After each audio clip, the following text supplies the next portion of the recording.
and welcome back to 108 Contemporary's Embroidery Craft Kit series. In this video, you will be learning how to do the satin stitch.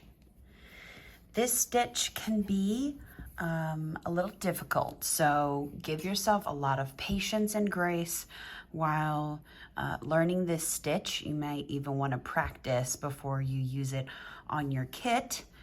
And it is used to fill in area in kind of a straight line pattern. So I've got my needle threaded and beginning on the back as always, dragging my needle at an angle around to find the perfect point. That is going to be very helpful instead of just trying to pierce and guess where your needle is. Kind of hold it at an angle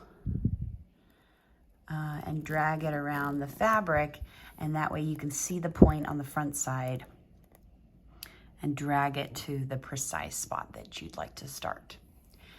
So we'll pull through, and I put a few different shapes here on my sample just to show you that you can use the satin stitch in a lot of different ways. It doesn't have to be a long shape or a short shape or even a square shape. It can be a lot of different shapes. So in this one, I'm going to show you how you make them very long, because that will help you with the necks on the instruments in this kit where we do the satin stitch. So you'll place the, a lot of times it can be helpful if you hold the strings where you want them to go, and that'll help you visualize kind of where you need to put it, especially if they're going to be very long. And you want to pull them tight enough so that your work isn't going to be loose. You don't want it to look loose like that, but you don't want it to be so tight that it's pinching your fabric. So you want to find a good tension that's tight enough.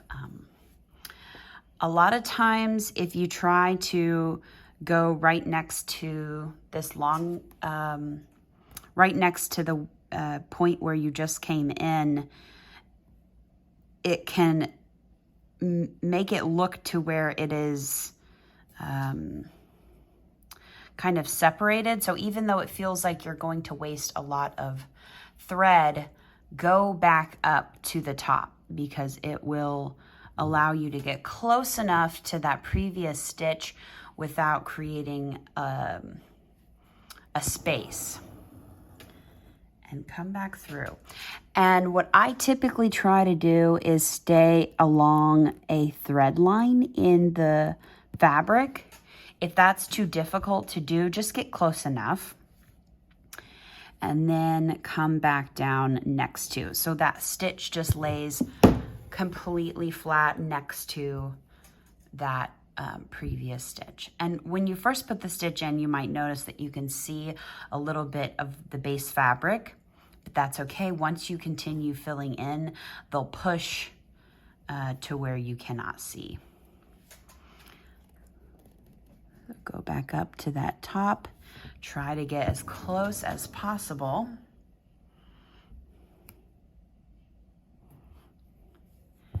And keep making those stitches.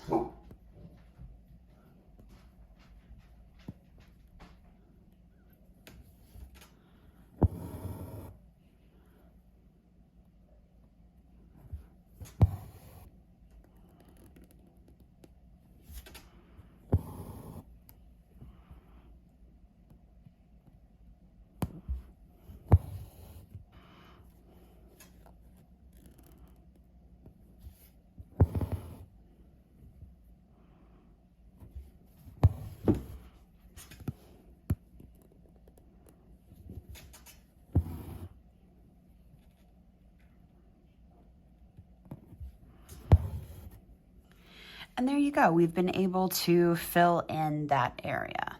As you can see, it is rather difficult to get it to be very straight on the ends. Most of the time what I do when I'm using this stitch is add a kind of covering stitch on the end that just covers those ends and makes it nice and square. And you can even go around both ends, even though that one is pretty straight. Just kind of caps the end and makes it look nice and square. So that's a rather long one. I find the long ones to be rather hard. So I'll just quickly show you the square, which is just a little bit easier. And you want to make sure your thread isn't twisted. If the lines come out twisted, they don't lay quite right. So make sure as you're going through, you kind of untwist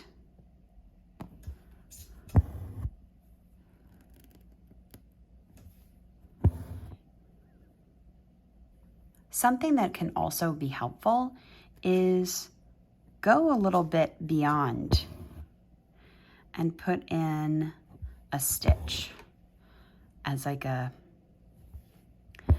guide, just so that way you know you keep the angle of the stitches right, and then you can keep filling in.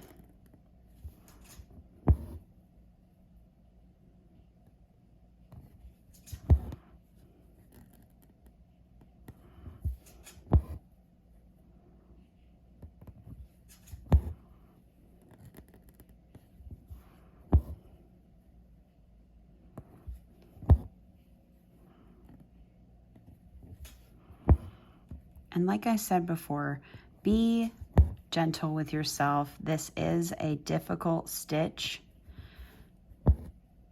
to be so precise. So try to find the joy in the imperfections of this stitch and allow yourself to cover mistakes with a topper stitch or an outside stitch.